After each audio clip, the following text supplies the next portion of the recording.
तर मी आज निघालो संगमेश्वरला मटण भाकरी खायला. तर काय नेमकं काय आहे ते मला पण नाही माहिती, भाईला पण नाही माहिती. पण हे दरवर्षी शिमगा जेव्हा संपतो आणि पाडव्याच्या अगोदर 2 ठिकाणे होतात. आता आपण तिथं जाऊया आणि काय कसं आहे ते एकदा बघूया. दुकानदारातले व्यापारी घेतले ते त्यांचं मानाचंच असतात बकरे. आणि नंतर नवस बोलणारे लोक असतात ना, ते काय आणून देतातच ना, ते पण असतात. ते बकरे कापणारे पण ते काय हेच असतात. 50 होतात काय बकरी? होत असते 50 होत असते होत असते ते काय. तर पहिल्या ठिकाणी आपलं निनावी देवीचं मंदिर आहे संगमेश्वरमध्ये, तिथं आहे. आणि ह्याच्याबद्दल जास्त माहिती अशी काय मला एकदम पूर्णपणे माहीत नाही, म्हणून मी ती सांगितली तर अर्धवट असं ते होतं, चुकीचं होतं. मग त्यापेक्षा न सांगितलेली बरी. पण एक अनुभव घेऊया आणि पुढच्या वर्षी यायचा माझा प्लॅन आता चालू आहे.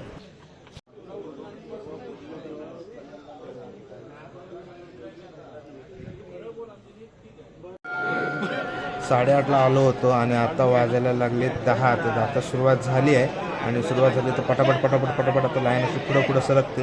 नेमकं काय आहे मटण भाकरी, आणि त्याच्यामध्ये चिकन मटण मिक्स आणि भाकरी. आणि तिथं भाकरीचं वाटप करतात आणि त्याच्यावरती वाढतात आणि मग असे तर परत तिथून ते घेऊन जात आहेत. आणि तिथं मग प्रत्येकाला एक भाकरी आणि त्याच्यावरती एक वाटी मटण असं देतात.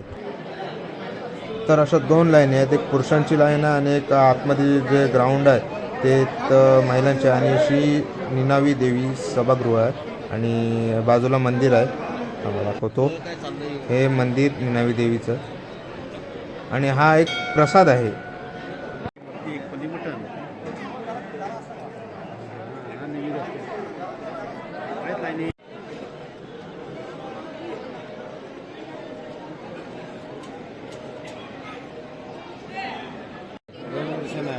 एक लाख तिकीट जायची 1 लाख यायची.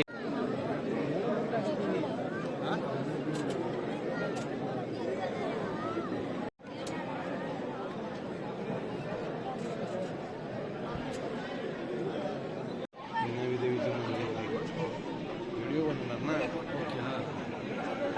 जेव्हा टाइम आहे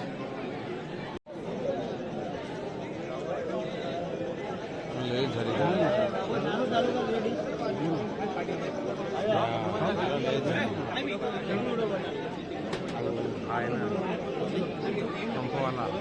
ये बाबा ये 2 दे, 2 दे. सॉरी सर, हे अजून एक काय घ्यायचं उजव्यात घे. काय रे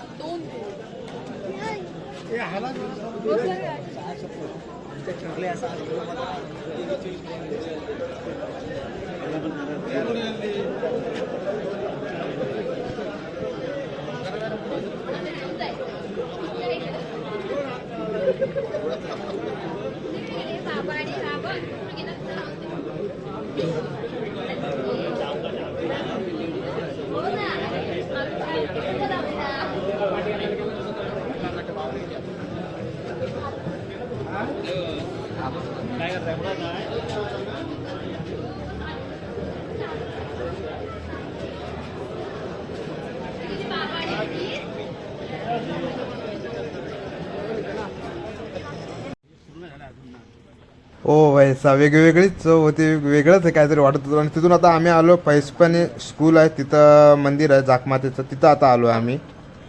रत्नागिरी सागर सुरेश खेडेकर.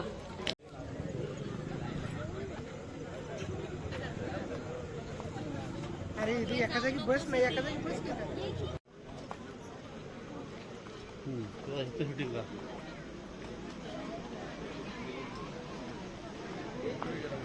कुठे बघा आधी. इथं देखील सेम आहे, एक मटण ची वाटी आणि एक भाकरी असं इथं पण आहे. आणि इथं पण देखील लाईन आहे.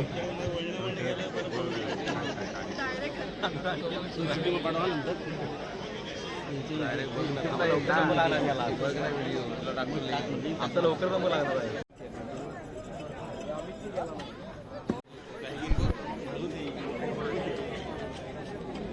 तर माझ्यासाठी हे वेगळाच काहीतरी अनुभव होता. आणि पहिल्यांदा मटण भाकरी मी कधी ऐकलं पण देखील नव्हतं भाईने, आणि ऐकलेलं होतं. भाई पण एवढ्या वर्षात पहिल्यांदाच तो तिथे गेला. प्रत्येकाला माहीत होतं, संतोषांना पण कधी माहीत नव्हतं हे की मटण भाकरी असं संगमेश्वरला देतात म्हणून.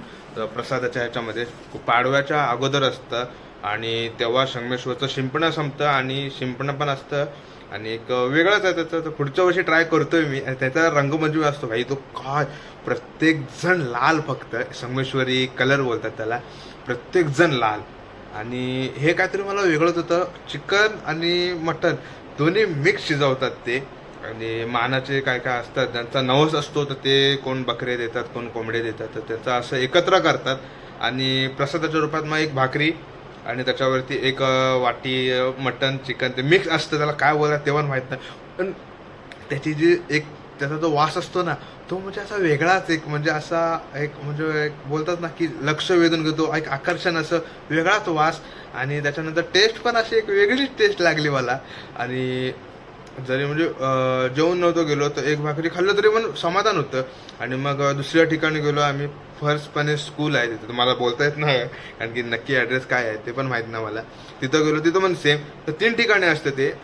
संगमेश्वरला निनावी देवीचं मंदिर, परत हायवेच्या इथं जाखमातेचं मंदिर आहे तिथं, आणि कसब्यात जिथं छत्रपती संभाजी महाराजांचा पुतळा असतो तिथं. तर ह्याला एक लेंडी असं बोलतात, लेंडीला मटण भाकरी भेटते. आणि खास म्हणजे मी बघितलं ना जेवढं, अक्षरशः लांबून लांबून लोक आले होते, म्हणजे घाटावरून, कोल्हापुरातून, सातारा, सांगली, इकडून खास म्हणजे ते मटण भाकरी खायला, टेस्ट करायला असं.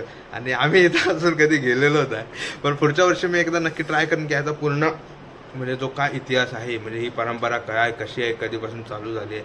आणि हे प्रसादाच्या रूपामध्ये असं वाटतात.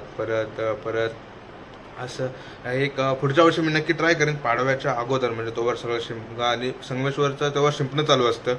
त्याच्यानंतर मग रंगपंचमी खेळतात, तिथं जो भेटेल त्याला हे करतात, रंगवतात. आणि काय कुठं काय असं हे नाही, म्हणजे सगळं खेळमेळीचं वातावरण. आणि मी बघितलं ना, अक्षरशः रोड पूर्ण लाल लाल संगमेश्वरचे, काय म्हणजे काहीतरी भेपाटच होतं ते. आणि प्रत्येकजण लालच लाल.